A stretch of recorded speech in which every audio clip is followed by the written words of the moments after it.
ജമാഅത്തെ ഇസ്ലാമി എന്നത് നമ്മുടെ നാട്ടിന് അപരിചിതമായ ഒന്നല്ല. എല്ലാവർക്കും പരിചിതമായ ഒരു പേരാണ്. എങ്ങനെ കൂടെ കൂട്ടാൻ പറ്റില്ല എന്ന നിലയിൽ നാട് നേരത്തെ ഒരു നിലപാട് സ്വീകരിച്ചിട്ടുണ്ട്. അതിന്റെ ഭാഗമായി കേരളത്തിലെ എല്ലാ മുസ്ലിം സംഘടനകളും അകറ്റി നിർത്തിയ ഒന്നാണ് ജമാഅത്തെ ഇസ്ലാമി. അത് പല ഘട്ടങ്ങളിൽ പരസ്യമാക്കപ്പെട്ട കാര്യമാണ്. ജമാഅത്തെ ഇസ്ലാമിയുടെ സ്വീകാര്യത വർദ്ധിപ്പിക്കുന്നതിനായി അവർ പല കാര്യങ്ങളും ചെയ്യാറുണ്ട്. കുറെ വർഷം മുൻപാണ് മാധ്യമം ദിനപത്രം അവരാരംഭിക്കുന്നത്. ജമാഅത്തെ ഇസ്ലാമിയുടെ ആശയപ്രചരണത്തിനു വേണ്ടി തയ്യാറാക്കിയ ഒന്നായിരുന്നു അത്. ആ ദിനപത്രത്തിന്റെ ഉദ്ഘാടന ചടങ്ങിൽ അവരുമായി സഹകരിക്കാത്ത ആളുകളെ അടക്കം അവർ പ്രത്യേകമായി ക്ഷണിച്ചു. ആ ക്ഷണിച്ച കൂട്ടത്തില് ഒരു പേര് പാണക്കാട് ശിഹാബ് തങ്ങളായിരുന്നു. ആ പരിപാടിയിൽ ശിഹാബ് തങ്ങൾ പങ്കെടുത്തില്ല. പങ്കെടുക്കാതിരുന്നത് നേരത്തെ മുതൽ സ്വീകരിച്ച ഒരു നിലപാടിന്റെ ഭാഗമായിട്ട് തന്നെയാണ്. ഇത് യാദൃശ്ചികമായി സംഭവിച്ചതല്ല. കുറെ വർഷങ്ങൾ പിന്നിടുന്നു. ശിഹാബ് തങ്ങള് മൺമറയുന്നു. പാണക്കാട് ഹൈദരലി തങ്ങൾ ഇതേപോലെ ഒരു ക്ഷണത്തെ നേരിടേണ്ടി വരുന്നു. അത് ദൃശ്യമാധ്യമത്തിന്റെ മീഡിയ വൺ എന്ന പേരിലുള്ള ദൃശ്യമാധ്യമത്തിന്റെ ഉദ്ഘാടന പരിപാടി. അതിലേക്ക് ക്ഷണിച്ചത് പാണക്കാട് ഹൈദരലി തങ്ങളെയായിരുന്നു. അദ്ദേഹവും പങ്കെടുത്തില്ല. ഇതാണ് ജമാഅത്തെ ഇസ്ലാമിയോടുള്ള നിലപാടും മനോഭാവവും എന്നത് നാം മനസ്സിലാക്കേണ്ടതായിട്ടുണ്ട്. ആ കാലത്തിൽ നിന്ന് എന്ത് മാറ്റമാണ് ഈ ജമാഅത്തെ ഇസ്ലാമിക്ക് ഉണ്ടായിട്ടുള്ളത്? അടുത്ത കാലത്ത് കാശ്മീരിൽ തെരഞ്ഞെടുപ്പ് നടന്നല്ലോ. ആ തെരഞ്ഞെടുപ്പില് BJPയെ സഹായിക്കുന്ന നിലപാടായിരുന്നു ജമാഅത്തെ ഇസ്ലാമി അവിടെ എടുത്തത്. പ്രധാനമായി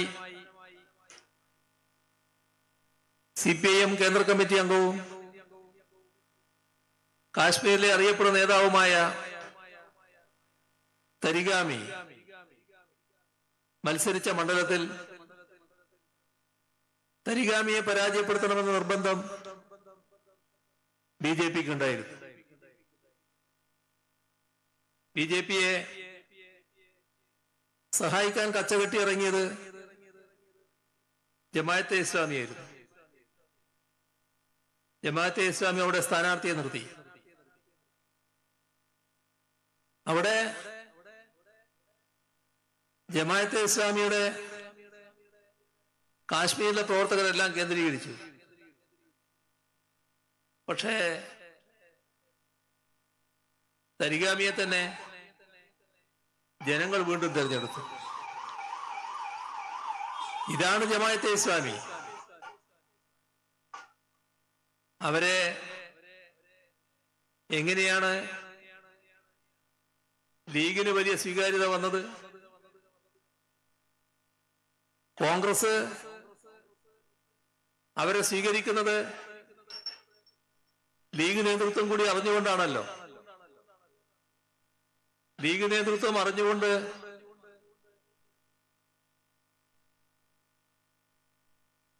നമ്മുടെ സ്ഥാനാർത്ഥിയുടെ വരവിട്ട് തോന്നുന്നു. അത് കഴിയട്ടെ.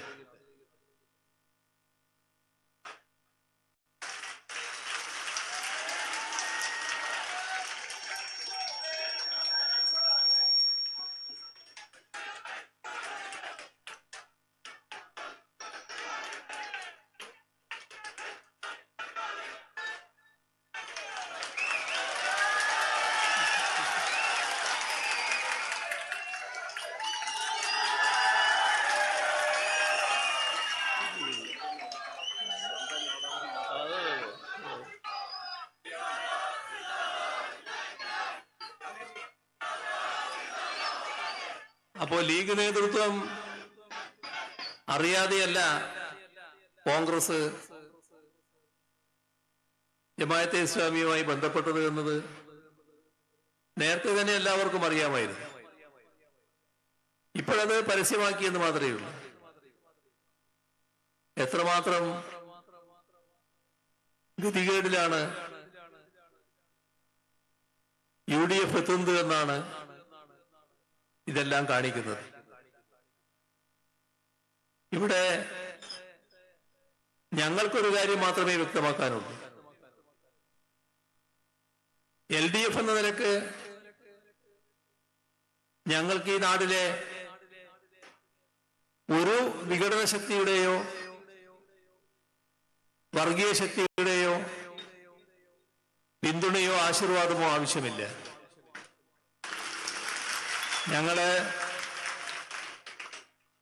മതനിരപേക്ഷതയുടെ പൂർണ്ണമായ പിന്തുണയാണ് ആഗ്രഹിക്കുന്നത്. അതിനുതകുന്ന നിലപാടുകളാണ് ഞങ്ങൾ സ്വീകരിച്ച് മുന്നോട്ട് പോകുന്നത്. ഇവിടെ നിലപാടുകളുടെ കാര്യം പറയുമ്പോൾ ഞങ്ങള് കൃത്യതയാർന്ന നിലപാടാണ് തുടർച്ചയായി സ്വീകരിച്ചു വരുന്നത് എന്ന് എല്ലാവർക്കും അറിയാം. അത് രാജ്യത്തെ മതനിരപേക്ഷത സംരക്ഷിക്കുക, നമ്മുടെ രാജ്യത്ത് നിലവിലുള്ള ഭരണഘടന സംരക്ഷിക്കുക, ഇപ്പോൾ നിലനിൽക്കുന്ന പാർലമെന്ററി ജനാധിപത്യം തുടരുന്നതിന് അതിന്റെ സംരക്ഷണം ആവശ്യമാണ്. ആ സംരക്ഷണം ഉണ്ടാവുക. ഇത്തരം നിലപാടുകൾ രാജ്യത്തിനകത്ത് സ്വീകരിക്കുമ്പോൾ തന്നെ സാമ്രാജ്യത്വത്തോട് വിട്ടുവീഴ്ചയില്ലാത്ത നിലപാട് എല്ലാ കാലത്തും രാജ്യത്ത് ഇടതുപക്ഷവും കേരളത്തിൽ LDF-ഉം സ്വീകരിക്കാറുണ്ട്. ഇവിടെ സാമ്രാജ്യത്വത്തിന്റെ ആജ്ഞകൾ വിനീത വിധേയരായി അനുസരിക്കേണ്ടതാണ് എന്ന് ചിന്തിക്കുന്ന രാഷ്ട്രീയ പാർട്ടികളുണ്ട്. ആ ഗണത്തിൽ മുൻപന്തിയിൽ നിൽക്കുന്നത് ഇപ്പോ രാജ്യം ഭരിക്കുന്ന BJP-യും